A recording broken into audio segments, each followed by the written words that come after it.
What happens if you realign the energy mix? What happens if you increase the capacity payments, make new investments? What happens to the interest rates? What happens to rupee? And that's not me.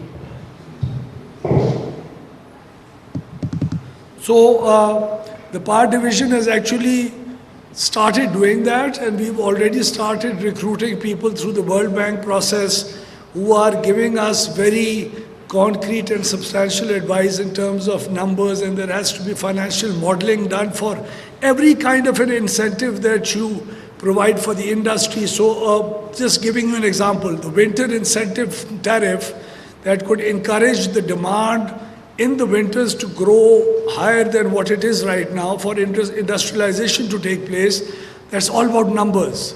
So what happens, there are these transmission constraints and there are the energy mixes and which plant gets dispatched when. So such technical people need to give us real numbers according to which we need to make policy interventions. So first of all, the power sector itself, the power division itself has realized that we do not have the capacity to do such work.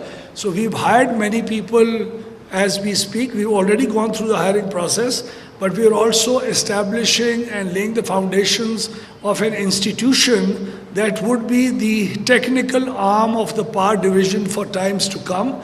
And this, in my humble opinion, would make a huge difference and would add value to the policy making process of this very technical power division. The other constraints or the fault lines are the south-north transmission constraints. So we have a transmission system, a national transmission system. This transmission system is inefficient. The kind of rollout of projects that it goes through, inefficient.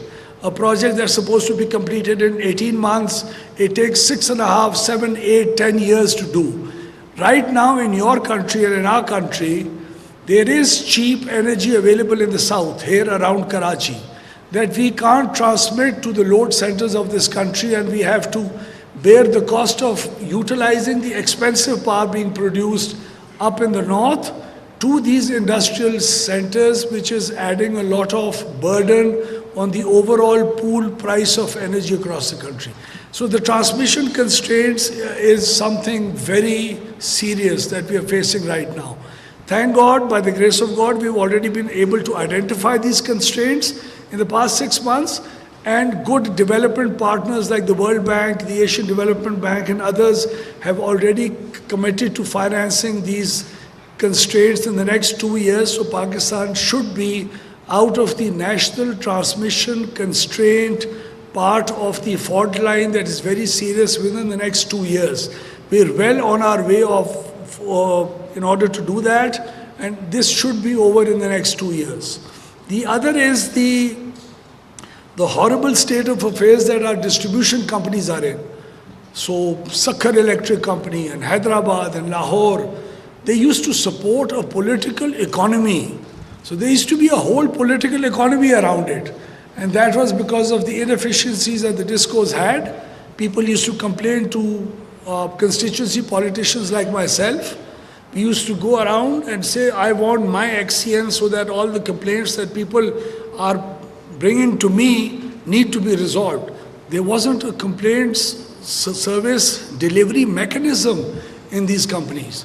The typical government-run bad governance, bad weak boards that were put in place because of political considerations. So in the past 6 months, this government, in spite of being a very active political one, and we hold a lot of excess baggage of the past, we've been able to resist this political economy. And right now, other than the 2 synth companies, which would also be put in order very soon, the rest of the 9 distribution companies, we have the most professional and able professionals of this country that have been installed as members of the board of all these companies. And we've completely isolated ourselves from these companies and completely detached ourselves. So there is no additional secretary and minister and secretary who's giving any instructions to these boards on what to do and what not to do. They've already made out a plan, and in the past 3 months, we've seen a fair reduction in the theft and the losses that these companies used to face. And the IMF and all other business partners and development partners of ours are extremely happy and content with the kind of reforms that are happening within these distribution companies. This will save you and your country and ours more than 500 billion rupees in subsidies that we have to finance through the finance ministry, and pull that money out of the development sector and bear the consequences of the theft and the losses that these companies face. Along with that, the Privatization Commission has already been handed over 3 companies from amongst 10 that are going to be privatized by May next year. So the financial advisors are in place, are about to be in place in the next 1 month by the Privatization Commission.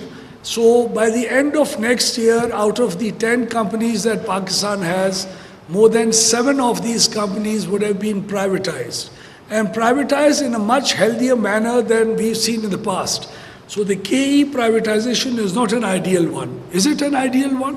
Are you enjoying K Electric services in this country, in this city? No. He just told me that you'll be a very popular man if you talk against Karachi Electric.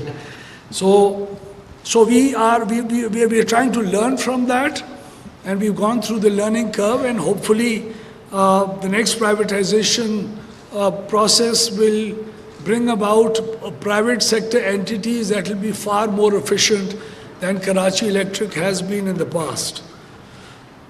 Pakistan is also facing a very serious issue as far as IPPs are concerned. So we have this constraint on us about how we are supposed to hold the sanctity of our existing contracts and not be unfair to the investors, and yet bring about an environment where IPPs could review the contracts that they have with us. The contracts signed with the IPPs in the past have not been efficient. I'll be very frank in saying that. The kinds of returns that they've earned, the kinds of operation and maintenance cost that they are being paid by us, they are not competitive. They're not regionally competitive, they're not nationally competitive, and hence we need to review the contracts that we've gone in with these IPPs in the past. We'll have to do it with mutual consent. This can't be one-sided, otherwise we'll face international litigation. That's something Pakistan can't afford. Since we're going into a very aggressive privatization process, we would want the investors to feel comfortable enough in investing into Pakistan, but we've started the negotiations, and we plan in the next 1 month or so to arrive at a point where the entire generation profile in Pakistan, which is categorized into 3 parts. One are the plants, which are about 70% of the capacity, that are owned by us, which is the government of Pakistan. Their return on equity needs to be rationalized. So they're earning a lot more profits than they should. We need to ask them to forego that in order for that to have a good impact on the pricing structure of of electricity itself. Then the next category is the ones in the form of wind and solar plants that were invested into all the way from 2002 until 2016. We've also engaged with them, and we are going to talk about trying to bring down and change the environment of take and pay, or take or pay, to take and pay, so that we get to utilize the power as much as we want, whenever there is a demand on the grid, and not pay for the rest of the capacity. So this is also going to have a negative impact on the price, and the price will come down. The third part is some of the plants that we do not require anymore. So nobody had ever before sat down and done proper research and analyzed each and every generation plant, which we've done in the past 5-6 months now. And we're going to be talking to every plant, including the government plants, to review their contracts and to bring down the price of power by a good 2.5 to 3 rupees per unit. So this IPP, reviewing of the IPP contracts would actually harvest a good 2 to 3 rupees for you in the within the next few months.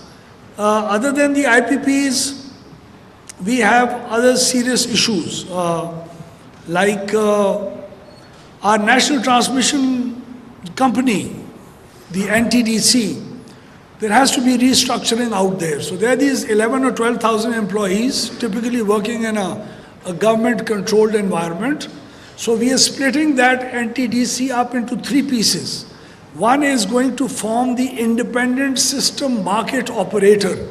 Now this is the key reform that this government has taken upon itself. So from, say, about 2-3 years from now, we are seeing or we are wanting to move towards an environment where there is no single buyer of energy in the market. So right now, all the energy is bought by the government of Pakistan.